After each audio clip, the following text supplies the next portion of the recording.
The Ant and the Cricket. A fable is a story often with animal as characters that conveys a moral. देखिए यहाँ पर क्या दिया हुआ है कि एक फेवल, यानी कि फेवल क्या होता है, फेवल के बारे में बताया कि फेवल एक ऐसी स्टोरी होती है, ऐसी कहानी होती है जिसमें जो कैरेक्टर होते हैं वो एनिमल होते हैं। हालांकि ये एक रियल स्टोरी पे बेस्ड नहीं होता है, लेकिन इसमें जो कैरेक्टर रखे गए होते हैं वो क्या होते हैं, एनिमल्स ही होते हैं। This poem about an ant and A cricket contain an idea of far reaching significance, which is as true of a four-legged cricket as of a two-legged one. Surely you have seen a cricket that has two legs.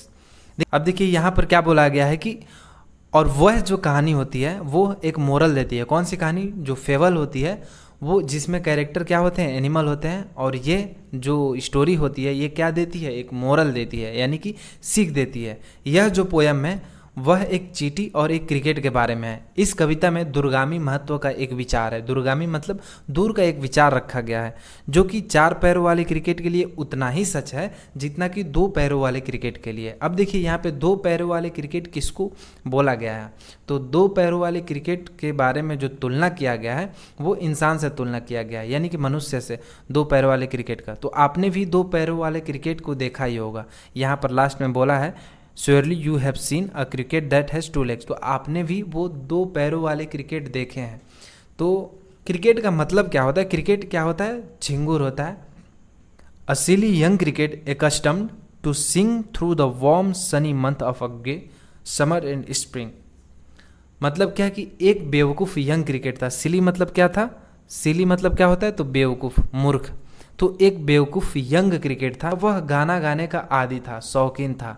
वो हमेशा क्या करता था? गाना गाता था। जो cricket था वो हर मौसम में गाना ही गाता था और कोई काम वाम नहीं करता था। पूरे गर्मियों में और वसंत के मौसम में उसने सिर्फ क्या किए? तो सिर्फ गाने ही गाए। Began to complain when he found that at home his cupboard was empty and winter was come. अब देखिए जब टाइम अच्छा था तो वो वेस्ट कर दिया, अब वह शिकायत करना शुरू कर दिया क्योंकि उसका जो कपबोर्ड था वो बिल्कुल खाली हो गया था और ठंड का मौसम भी आ गया था। तो कपबोर्ड क्या होता है? तो कपबोर्ड जो खाने पीने का सामान रखते हैं, हम सामान वगैरह रखते हैं, तो वो कपबोर्ड होता है। तो वो बिल्कुल खाली हो गया रहता है और ठंड का मौसम भी आ गया होता है। तो वो तरह तरह की शिकायतें करने लगता है खुद से ही। नॉट अ क्रम टू बी फाउंड। क्रम मतलब क्या होता है? टुकड़ा। On the snow covered ground not a flower could he see, not a leaf on a tree. Oh, what will become, say the cricket of me. अब देखिए बर्फ से ढकी जमीन पर खाने का एक टुकड़ा भी नहीं देखा जा सकता था। स्नो कवर्ड ग्राउंड यहाँ पे लिखा हुआ है और क्रम मतलब क्या होता है? टुकड़ा। तो बर्फ से ढकी जमीन पर एक खाने का टुकड़ा भी नहीं देखा जा सकता था और उसको एक फूल भी कहीं नहीं दिखाई दे रहा था, ना किसी पेड़ पर पत्ती तक दिखाई दे रहा था। समझ में आ रहा? देखिए यहाँ पे not a leaf on a tree लिखा है और flower could he see, not a flower could he see, यानी कि वो ना ही कहीं उसको पत्ता दिखाई दे रहा था और ना ही कहीं पेड़ की पत्ती दिखाई पड़ रही थी। ओह व्हाट विल बिकम से द क्रिकेट ऑफ मी। अब क्या होगा मेरा? क्रिकेट कहता है मेरे पास तो खाने के लिए कुछ भी नहीं है। At last by starvation and famine made bold, all dripping with sweat and all trembling with cold. अब अंत में भूख और अकाल ने उसे क्या कर दिया? निर्भीक बना दिया। निर्भीक मतलब बोल्ड, यानी कि वो बिल्कुल निडर हो गया था भूख और अकाल की वजह से। तो स्टारवेशन मतलब क्या होता है? भूख, और फेमाइन मतलब क्या होता है? अकाल। अब क्या होता है कि वह खाना ढूंढते ढूंढते पूरी तरह से गीला हो जाता है और ठंड से कांपने लगता है। यहाँ पे देखिए लिखा हुआ है कि ऑल ड्रिपिंग विथ वेट, यानी कि वह पूरी तरह से क्या हो जाता है? तो गीला हो जाता है खाना ढूंढते ढूंढते, और क्या होता है? ठंड से कांपने लगता है। Away he set off to a miserly ant. अब उसके बाद वह एक कंजूस चींटी के पास जाता है। मिजरली मतलब क्या होता है? तो कंजूस होता है। To see if to keep him alive he would grant him shelter from rain and a mouthful of grain. मतलब क्या कि जो क्रिकेट होता है वो कंजूस चींटी के पास जाता है ये देखने के लिए कि शायद जो आंट है वो जिंदा रहने के लिए आश्रय दे दे या फिर जगह दे दे ताकि वह बारिश से बच सके। शेल्टर हिम फ्रॉम रेन, यानी कि वो बारिश से बच सके और थोड़ा सा खाना दे सके ताकि वह जिंदा रह सके और उसे थोड़ा कर करके वो खा सके। He wished only to borrow. वह केवल उसे उधार लेना चाहता था। He had repay it tomorrow if not he must die of starvation and sorrow. Sorrow मतलब क्या होता है? दुख, और स्टारवेशन मतलब क्या होता है? तो भूख। वो केवल इसे उधार लेना चाहता था और वो वापस इसे कल चुका देगा, यदि नहीं तो वह भूख और दुख से मर जाएगा। Says the ant to the cricket, I am your servant and friend. तो चींटी जो होती है वो क्रिकेट से कहती है कि मैं तुम्हारा सेवक और दोस्त हूँ। But we ants never borrow, we ants never land.